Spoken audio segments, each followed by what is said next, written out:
we'll all get our jerseys retired. We'll probably all get statues here in front of the Chase Center. We'll be Bay Area legends forever. Meaning that people will recognize this team and this run forever in this area. Mr. Multimedia, Chris Haynes. Posted up with Chris Haynes. Check out the new podcast. He wants you to subscribe. Mom, you hear him? Subscribe to the podcast. Chris Haynes, I got you. My mom's going to subscribe, I promise. Appreciate that. Here's what I don't get about all the buzz today about that comment that got around. What team wouldn't retire the jersey and put a statue up for a guy who won not only 2 championships, was the finals MVP in those, and has got a chance for 3? Who cares if he leaves? He's getting his jersey retired, Chris. Jared, I think he gets his jersey retired. I'm not so sure. Say the Warriors do win their 3rd consecutive championship, and say Kevin Durant is the finals MVP again, and then he bolts. His jersey is retired. I would agree with you there. I'm not sure he gets a statue in front of Chase Center, because we have to remember the core that was there. You know, it was an all-time great team before he got there, and if he bolts after 3 seasons, I don't know if that's doable. What I took from that, from my podcast, for him saying that, is that, you know, he's looking at long-term picture. He's looking at a long-term future in the Bay Area, and whatever decision he makes, you can tell by his remarks that he's genuinely and he's really thinking about being a Bay Area legend. You know, he talked about seeing some of the old NFL players, you know, how they go into the city and how everybody just embraces them. He wants to feel that love. And so if I'm a Warriors fan, I'm feeling really good about those comments. He's in his feelings. Drake is loving it. And we're loving the conversations you're having on the Posted Up podcast with Chris Haynes. 10 before tip number 3. It's what's buzzing today around the NBA. And boy, oh boy, there was a lot more to get to, including trade winds starting to swirl. Now, Trevor-Ariza can't officially be dealt until December 15th, a couple of days away. However, the rumors intensifying, including the Ringer, Kevin O'Connor, saying he feels like the deal is done for Ariza to go to the Lakers. The Athletic reporting today that in the multi-team deal that would send Ariza to the Lakers, it would also send Kentavious Caldwell-Pope from L.A. to Houston, a much-needed 3-and-D guy that the Rockets could use. Is that the case? Let's talk more about it in our buzzing segment with Chris Haynes. Chris, are you buying that this Ariza deal is a done deal way ahead of December 15th? And are other GMs going to just let the Lakers get a guy that almost every other team could use the services of? Yeah, I don't know if it's a done deal, but look, there's obviously a lot of traction going on. This is something that's been in the talks for weeks now, probably even longer than that. And the funny thing about it is James Jones, a former teammate of LeBron James in Cleveland and Miami, you know, if this goes down, this would be the second gift he's given LeBron James. Tyson Chandler being the first and Trevor Ariza possibly being the second. But no, if the Lakers get this just adds to the potential of this team really being up there for, considering them as a championship contending team.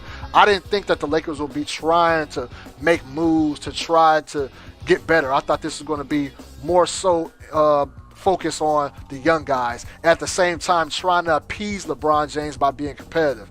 Getting Ariza over there showing that they want to do a little bit more. And then for KCP, he's looking for a situation to where he can, be in a rotation regularly. He's fallen out of the grace of Luke Walton's blessings, and he's looking for a fresh start. And obviously, he's going to have veto power to decide where he goes. But look for Philadelphia as well. Philadelphia to be a team that's trying to get on a KCP sweepstakes. So, no, this is all legitimate. I wouldn't be surprised if it is all said and done by the time the 15th comes around. Good insight there. Chris Haynes joining us live tonight from Oracle, senior NBA insider for Yahoo Sports. Check out the Posted Up podcast. More buzzing.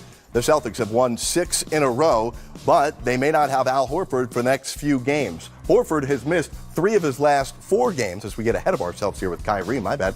Al Horford's missed 3 out of his last 4 games with a knee injury. Going to be out tonight, may miss the next couple. Jaylen Brown also out tonight with an illness, more of the injuries to come. Meanwhile, Kyrie Irving, say what?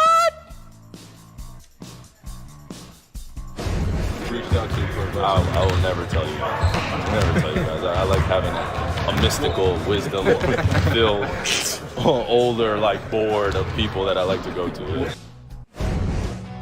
International man of mystery, maybe. Speaking of which, Greg Popovich last night went into sole possession of 4th place on the all-time wins list by a coach, Pop passing Pat Riley, but don't talk to him about history.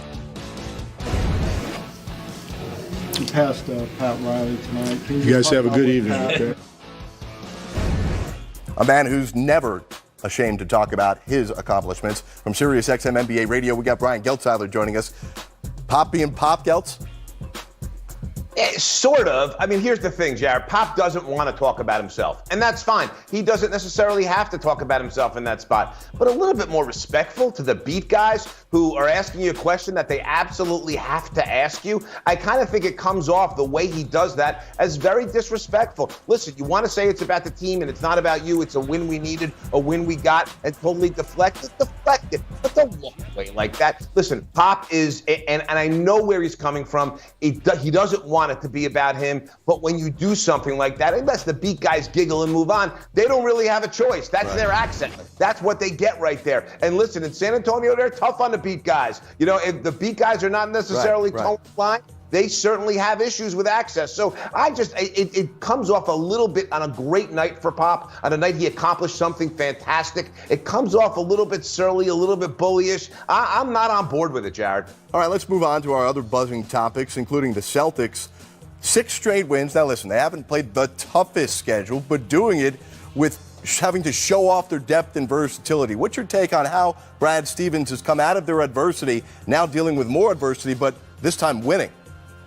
Yeah, well, because here's the thing. They're mixing lineups a lot better than they have. Stevens kind of played his 5 best earlier in the year. It wasn't working great. He started moving some different guys in and out of the starting lineup and then hit some injuries. So when those injuries came in, different groups were used to working with different guys. So now that they're in a jam with certain guys, they're okay. They got Horford out for a couple games. Hayward's missed a few. Jaylen Brown's back. But because he's mixing his bench in with his starters and because it's not about, hey, I have to start my 5 best guys every single night, when guys get hurt, there are guys that are filling in who've played together before, who have some chemistry, and it's working out very well. Listen, the Celtics won 6 games in a row right now. They're only 3 back in the loss of the Raptors from first place in the conference. I say that because that's where they have their eye, and in my opinion, that's exactly where they're going. What I've seen out of the Celtics in the last 6 games is incredibly, incredibly impressive. Yeah, Brown will be out tonight with an illness. Let's go to Stat Stuffer and talk about the Thunder, who right now,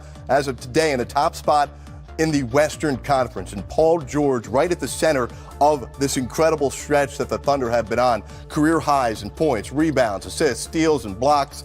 And Geltzy, I mean, you think about what Russell Westbrook's done. He has reduced his number of shots, even though he's still pretty ineffective.